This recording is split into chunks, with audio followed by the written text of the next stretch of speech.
अस्सलाम वालेकुम, मैं हूँ आपकी दोस्त नाज़िया शाहीन अंसारी और आज हम जिस स्टोरी को डिस्कस करेंगे that is known to almost all of us. जी हाँ, ये है रैपुंज़ल की स्टोरी, जो कि एक बहुत खूबसूरत लड़की होती है और जिसके बाल गैर मामूली तौर पर लंबे होते हैं। उसे एक चुड़ैल ने एक टावर में कैद करके रखा हुआ होता है जिसमें कोई दरवाज़ा नहीं होता, क्योंकि रैपुंज़ल को किसी से मिलने की इजाज़त नहीं थी। वो चुड़ैल हर वक्त रैपुंज़ल को ये एहसास दिलाती है कि रैपुंज़ल बहुत बदसूरत और कम हैसियत लड़की है और जिसे चुड़ैल जब चाहे अपनी ताकत के ज़रिए से कुचल सकती है।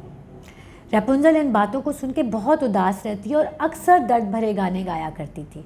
एक ऐसे ही दिन जब वो दर्द भरा गाना गा रही थी तो एक शहज़ादा जो जंगल में रास्ता भटक जाता है उसकी आवाज़ सुनता है और वो आवाज़ को फॉलो करते करते उस टावर तक पहुँचता है। अभी वो ये सोच ही रहा होता है कि मैं इस टावर में जाऊँगा कैसे, कि देखता है कि चुड़ैल आती है और कहती है, रैपुंज़ल मुझे अपने बाल दो। रैपुंज़ल खिड़की से अपने बाल नीचे डालती है और चुड़ैल उन बालों पर चढ़कर ऊपर चढ़ जाती है। शहज़ादे का काम आसान हो जाता है। चुड़ैल के जाने के बाद वो इसी तरह ऊपर जाता है और रैपुंज़ल को देखता है। जब वो रैपुंज़ल को देखता है तो वो दंग रह जाता है।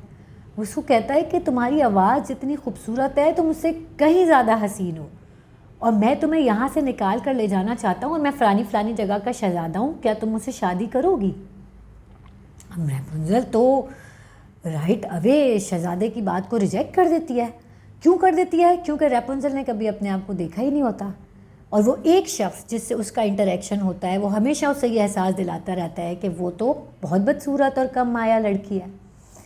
बहरहाल 2-4 मुलाकातों में शहज़ादा उसे बावर कराने में कामयाब हो जाता है कि वो एक शहज़ादे के साथ ज़िंदगी गुजारने के काबिल है और फिर उस कहानी में आगे भी बहुत कुछ होता है, लेकिन इन दी एंड वो शहज़ादे के साथ उस कैद से निकलने में कामयाब हो जाती है और उसके साथ शादी कर लेती है।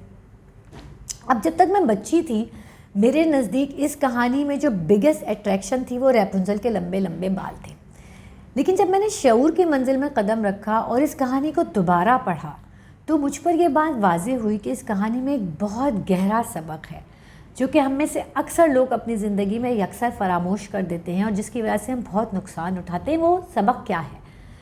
वो ये है कि दुनिया आपको आपकी डार्क साइड के ज़ेरे असर सिर्फ़ और सिर्फ उसी वक्त तक रख सकती है जब तक कि आप ख़ुद अपनी हैसियत को नहीं पहचानते, और दुनिया आपको कम हैसियत सिर्फ़ और सिर्फ उस वक्त तक साबित कर सकती है जब तक कि आप ख़ुद अपनी कमज़ोरियों के हिसार में रहते हैं। The moment you realise your self worth you are all set to go. फिर आप आगे से आगे बढ़ते चले जाते हैं और रुकावटों को अबूर करते चले जाते हैं। और मार्क माई वर्ड्स कि इस सारे प्रोसेस में आपको ऐसे लोग ज़रूर मिलते हैं जो आपको आपके लिमिटिंग बिलीफ से निकलने में मदद देते हैं। तो साबित ये हुआ कि बैरूनी क़ुव्वतें आपको सिर्फ़ और सिर्फ उसी वक्त तक नुकसान पहुंचा सकती हैं जब तक कि आप अंदर से कमज़ोर होते हैं।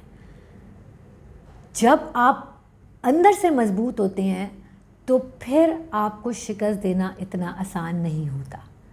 So my dear fellows, the moral of the story that has worked for me is we really have to be aware of the witch or witches that live inside ourselves and are stopping us from breaking free.